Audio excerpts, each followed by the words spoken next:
So I think time management, for every individual, not only women, is very vital. Alright.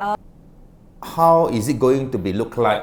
How is it going to work? It's going to be very exciting. What if analysis? It's nothing real, that time. So time management is actually regimental. It's like from this time to this time, I have to do this. I have to be very focused. But I also believe that discipline is also embedded somehow in our motivation. One way to save time is, I always believe in what Elon Musk always say, least process is the best process. And that's why I believe P10's platform is precisely that. A very good morning to our audience of Finteq Frontier, and I'm very excited today to be joined again by the founders of P10 because we want to do a segue away from our first two episodes and where we touch a lot about risk management as well as financial education and financial planning in regards to the P10 platform. But today we are joined by also, I'm very excited because the first two episodes is only two guys, right? So now we added a little bit more spice. We have invited Erim Lim, which is the co-founder of P10, whom is actually the COO and the CMO also, dual role in P10. And I would like to explore more about P10 together with her brother. Okay, so two co-founders are actually siblings, which is very unique. And I wanted to gain some insights from this relationship, how they successfully build up this startup in InsurTech, and how are they promoting financial inclusion, financial education, which translates to better financial management through their P10 platform. Okay, so a very big welcome to Erim Lim, today who's joining us. Hi, and Alan. also Alan, okay, Hi. whom you guys have met before. And so I would like to start off by asking you, Erim, that what motivated you to join Alan in this startup when you guys started probably about 9 years ago? Can you just give us a little bit of insights into what was your motivation? Was it because Alan asked you to join him? What's your thought process at that time? And how do you look at it now after looking back all those years? All right. I think the real motivations started with the idea of, to create the financial awareness and also to promote the financial educations as well as to raise the digital financial literacy to all nations. Because I understand one thing after speaking, to Alan, a person, couldn't create a huge impact and changes, to the community that we know. But if we develop, a digital financial planning platform, it's different. It's a different ball game. We can actually supply this platform, to those who are coming from the banking, financial services, as well as insurance companies, for the advisors and agents to use our platform to provide their financial advisory. The key is the right financial advisory to their communities, and to their customers. I think this will actually make a very big difference. Okay. One person versus a team versus all the financial advisors and the whole industries. Okay, so your intention basically came from a very good place that you want to do more for the community that you're serving, am I right? Yes? Okay, good. So because during the first two episodes when I was having a conversation with Alan, and I did mention in those episodes that we are good friends because of one reason, not because I'm making money from him or he's making money from me. Because we share something in common, which is we wanted to do more for the community that we in the industry that we are in. More so to basically to the audience here that we are trying to reach as well. Okay, because we want them, we understand that to get ahead in life, we have to actually be very disciplined in our financial decisions. In order to know what is the right financial decisions, we must have the knowledge base to do so. Okay, and I think that conversation that I had with Alan, we have discovered a lot of insights that was very meaningful. And to be honest, actually, if you look around your workplace, your colleagues, even to some of your bosses, people are not so willing to share knowledge, which is one of the goal of our Finteq Frontier in the academy, is that we are trying to share this knowledge and make it more accessible to the community that we are all serving within the BFSI industry. Okay, so now, why did Alan come and talk to you? Alan, can you just give us a little bit of insight why when you think of starting up P10, the first person that came out in your mind is your sister?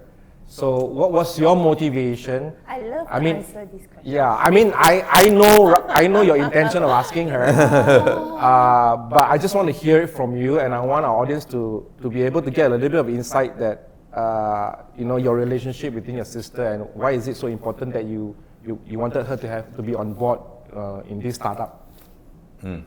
Okay. Good morning, everyone. I think this is a very tough questions for me, Mike, but I put it in a very simple way. I'm the eldest in my family, okay, and Erim, she is the youngest in the family. It is very rare to get both siblings to work together. We join the industry together. We have the same industry, we have the same achievement, and started as a life insurance agent, and slowly we get our MDRT qualification, RFP, CFP certification. We always got the same vision and mission along the way. Okay, then we fought together, we traveled together, we worked together because we really wanted to give something good to the community that she mentioned earlier, financial inclusion. Then the financial inclusion today is not about how we make insurance or unit trust planner to become better, but it's how to make insurance and unit trust planner to become better for the consumers, to understand why they need to do financial planning. So that's why I try to convince her and talk to her. So when we started, we do it very manually. We don't have technology, we don't have software. We draw. Hey, this is how is it going to be look like? How is it going to work? It's going to be very exciting. What if analysis? It's nothing real, that time. But because of the trust we have, we work together, we understand how we can deliver better for the community and the society. We took the challenge, we say, why not we come together, we gather our strength, we build something, let's see whether it can work or cannot work. So that's why it came to a point that during COVID, like that day I mentioned, we get the right golden window. Then we sat there, we get our programmers and develop accordingly. I'm a very technical person. She's a very emotional person. Then if you want to build something for the community, it has to be a combination, the best of both. So that's why this is how we came together, Mike. Excellent, excellent. Yeah, I absolutely agree. Because I think for any startup to be successful, we have to really humanize the approach. I'm talking from experience because, like I mentioned before, I've been in sales for, 30 over odd years, right? And I'm in also software and in the financial software industry as well. I think what I want to share with the audience is very consistent with what Alan has just mentioned, is that we have to offer value. What is the true value of what we are providing? Can be the community, can be a potential insurance customer, okay? But I think on the things that we touch on in the risk management and how far the insurance industry has grown, I did share that in the past when I was very young, I bought an insurance policy, and that insurance agent sold it to me and over-insured me, right? So I think we have come a long way, and what you mentioned is that you have basically combined the talents of yourself, who is technical, and the talent of your sister, who is more emotional, to make this platform to serve the community in a way through the practitioners, to give them a tool to the practitioner, to upskill them to the level where the current trend or the current consumer behavior expects from them to Yeah. give good quality advisory via a platform that can also do robo-advisory, which is basically to automate a lot of the process. Yeah. That you in the old days have to draw like a, like a guru in a classroom like that, teaching the students, bit by bit, step by step, which is now not so trending, okay? Not the best way to learn right now in the modern world that we're living today, Yeah. especially in the world of AI, right? So I think that's a very, very good way of looking at it. And what intrigues me is that I know Erim personally as well. She's also very emotional, but I respect her honestly as an advocate for women in entrepreneurship. Because in Malaysia, being a very conservative society, I believe that we need more women leaders like Erim, who can actually show a very great example. Because a lot of people don't know Erim is actually a very, very successful individual in her own right, not because she's a woman, right?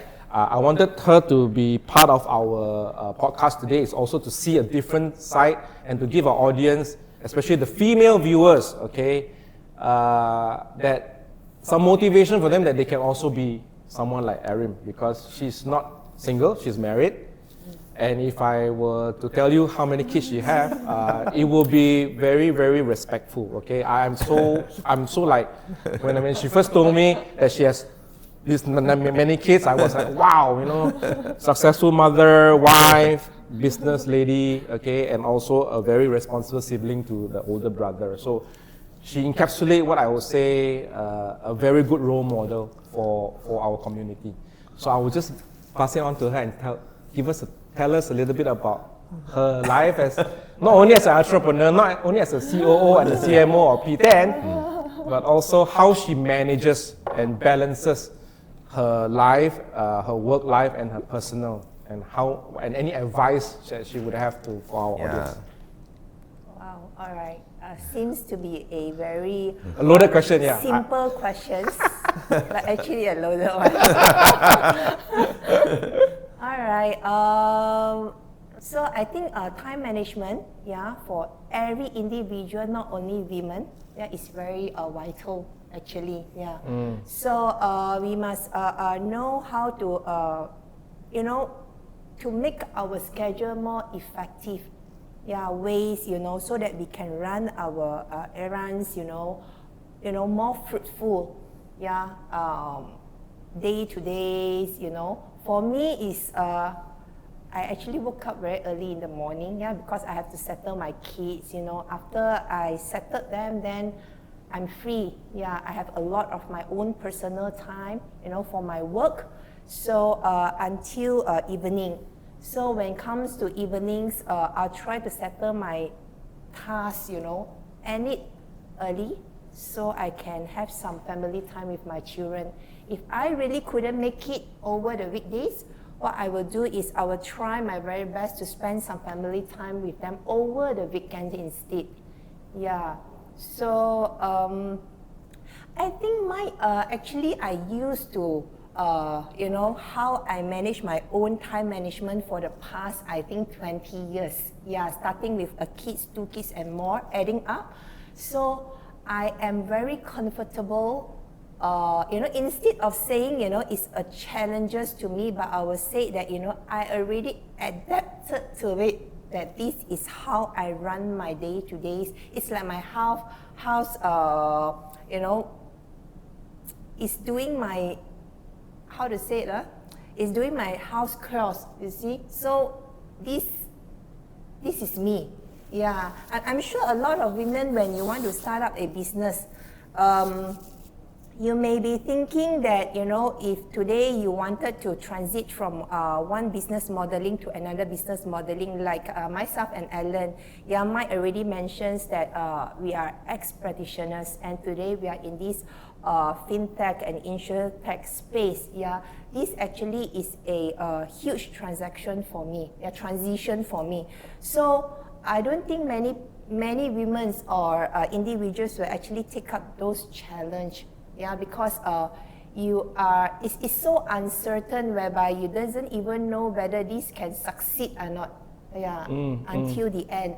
So, you know, women like me at this middle age, you just have to take a lot of encouragement and also motivation in order to push myself, you know, to who am I today. I think that's great. I think what's important is that discipline is, I think, one of the least talked about success factors. Of course, time management, we can always tell people how to manage your time, but actually the critical importance of time management comes from you having a very, very disciplined characteristics in you. Meaning, like, you know, how when people say, oh, the soldiers, the army's training, wow, you have to be very disciplined to survive in the boot camp, you know, because it's very regimental, right? So time management is actually regimental. It's like, from this time to this time, I have to do this, I have to be very focused.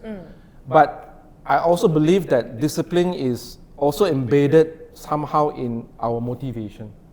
Yeah, definitely. It's Right? already, yeah. So if you are very motivated and you do something that you love, the discipline is more automatic. I would say from my personal experience. More sustainable, I would Yes, say. more sustainable because you don't need external Instead of forces. burnout, You don't need external forces to push you. Hey, go lah, Ellen, go lah, Erim, you know, because you have to do this for your kids lah, you have to do this for your husband lah, you know, blah blah blah blah, right?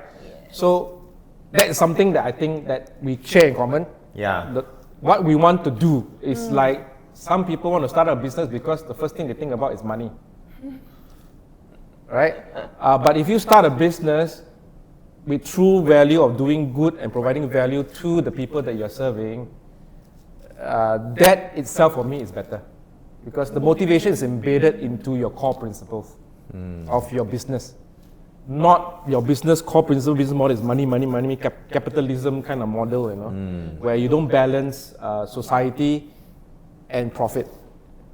Okay, so that's why I think that one of the main reasons that I see you as a outsider looking in, and also have the opportunity to work with the both of you before in the past, is that your values are there, and you have become successful as insurance agent practitioner because you also care for the people that you're serving.